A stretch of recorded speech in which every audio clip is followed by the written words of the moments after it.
आज हमारे वाईफाई का नेटवर्क थोड़ा स्लो है और अब हमने कंप्लेन की है तो फिर पता चला कि पूरा एरिया का ही जो नेटवर्क है वो स्लो चल रहा है।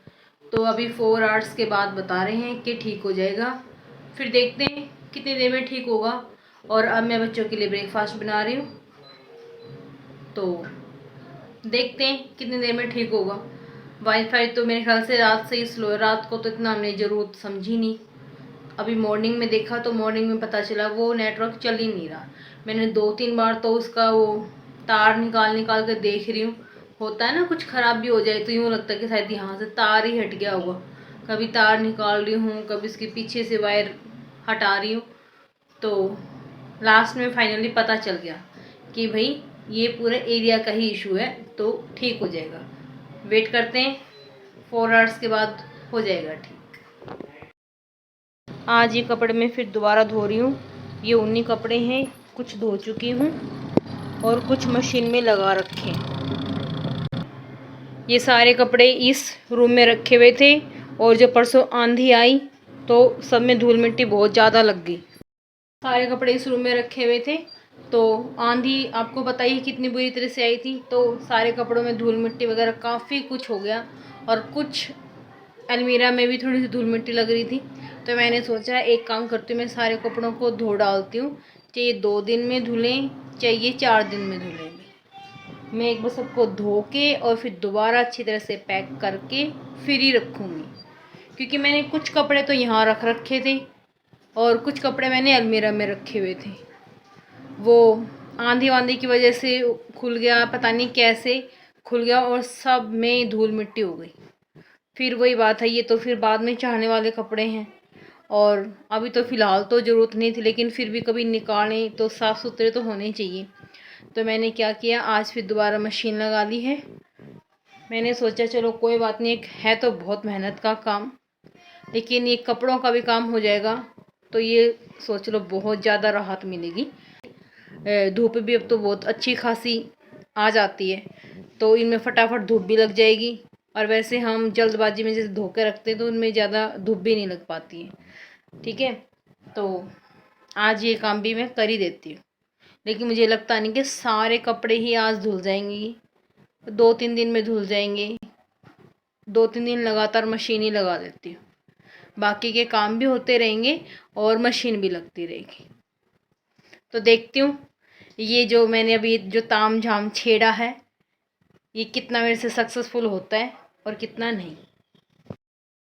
कपड़े धुल गए हैं और अब मैं छत पे जा रही हूँ उन सब कपड़ों को सुखाने। 1-2 राउंड तो मेरा सुखाने का लग भी चुका है और मैं तीसरा चौथा राउंड लगा रही हूँ ऊपर। आज संडे था तो ट्यूशन की जगह पे मेरा आज ये काम हो गया और ये सबसे बड़ा काम था।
हेलो जी, कैसे हो आप सब? आई होप सब अच्छे होंगे। मैं मंजू के इस व्लॉग में आप सबका स्वागत करती हूँ।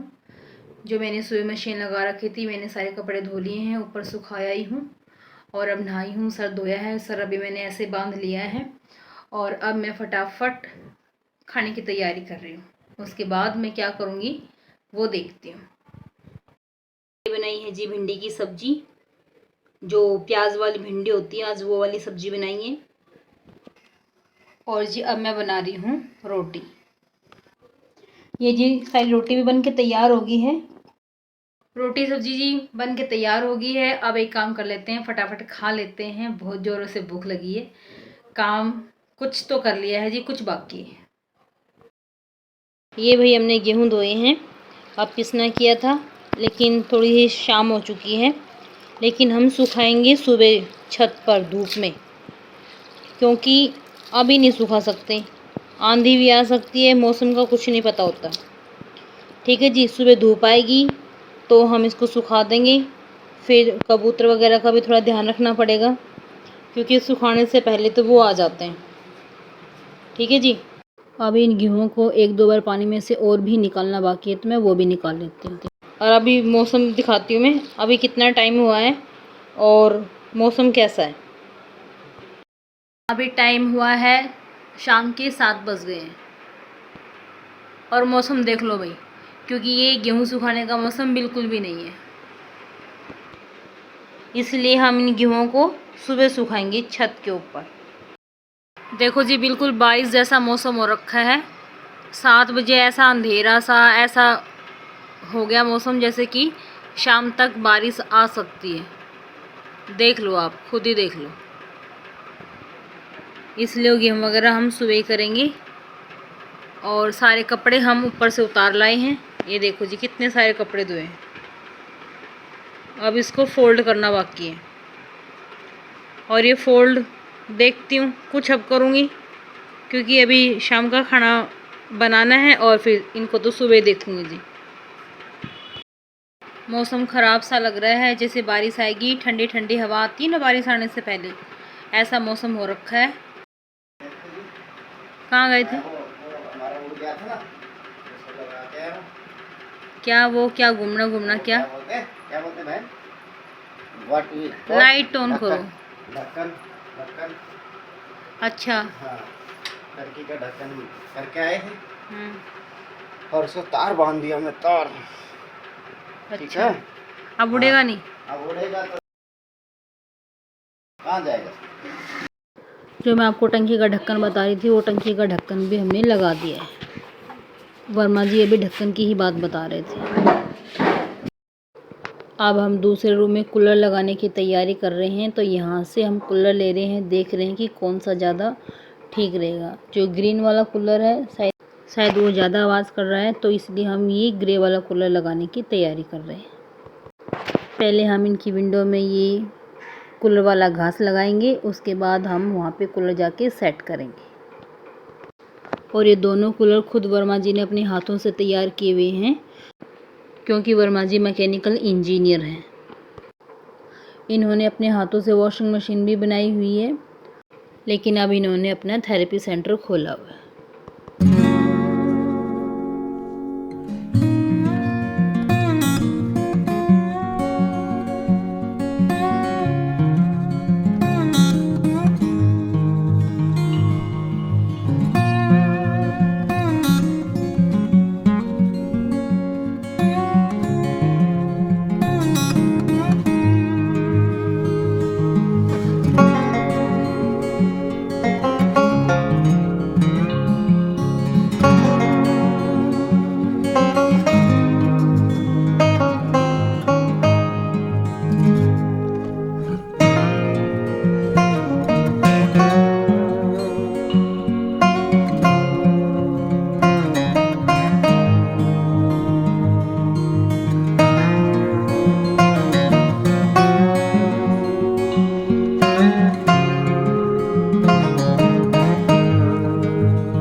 साथ में ये बाबुल भैया खड़े हैं और वर्मा जी यहाँ पे सफाई कर रहे थे, झाड़ू से इनको झाड़ रहे थे, तो बाबुल भैया भी झाड़ने लगे। और बाबुल भैया डॉगी की आवाज़, बिल्ली की आवाज़ को पहचानते हैं और वो उनसे बातें भी करने लग जाते हैं। या जो यहाँ पे बहुत सारे पौधे हैं हमारे घर के बाहर यहीं पे, वो ही बाबुल भैया का घर है। और बच्चे बताते हैं कि बाबुल भैया पेड़ पौधों से भी बातें करते हैं, कोई कोई इनकी भाषा समझने लग जाता है। शायद वो खूबी इन बाबुल भैया के अंदर है, डॉगी से बातें करना, बिल्लियों से बातें करना।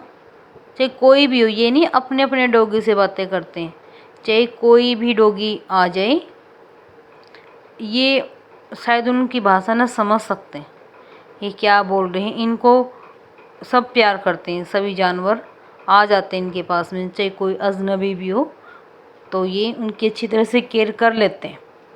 पहले तो इनके घर में बहुत सारे डॉगी रहते थे, अब नहीं इतने डॉगी, अब तो बस एक दो ही रखते हैं। अब देखो ये वर्मा जी यहाँ से झाड़ रहे थे, तो अब आप आगे देखोगे तो बाबुल भैया भी झाड़ू लेके इस कूलर को झाड़ने लगे यहाँ से। ऐसे ये एक दूसरे की ना हेल्प कर लेते हैं, अच्छा लगता है। हमारे घर से दूसरा घर ही बाबुल भैया का घर है।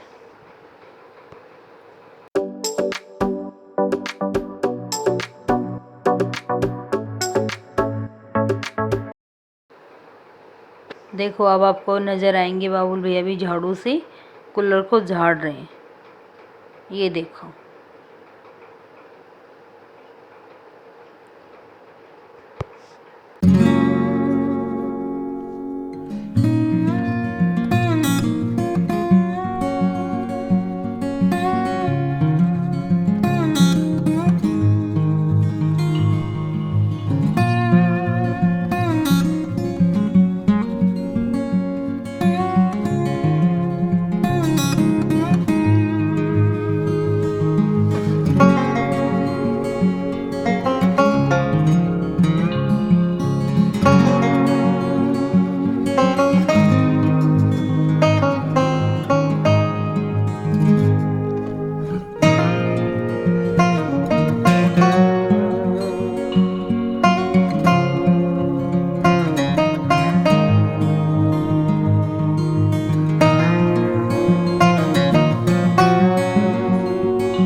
नमस्ते आंटी।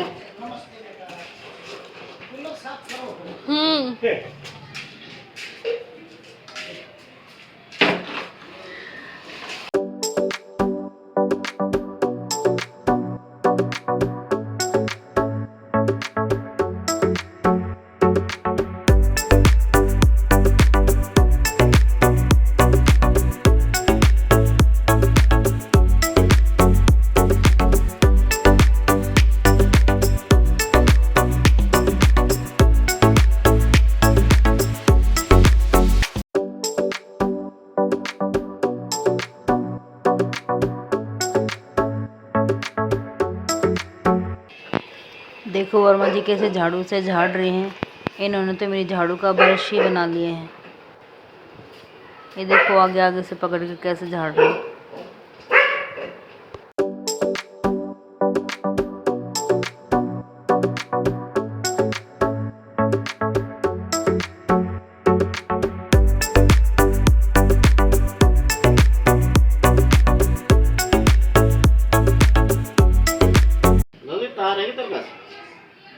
तार है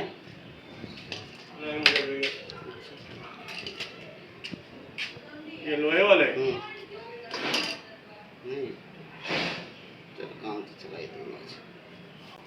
एक ऊपर लगा दो, एक नीचे। कूलर का घास लगाते हुए वो जो लोहे के तार से जिसको बांध रहे थे वो सारा तार यहाँ पे यूज़ हो चुका है। अब बस एक दो तार की ज़रूरत पड़ रही थी, लेकिन बाद में वर्मा जी जाके ले आए थे।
अब मोटर चला दी है और पहले ये जो घास लगाया है सारे घास को गीला करेंगे, फिर थोड़ा बाहर से गीला करेंगे।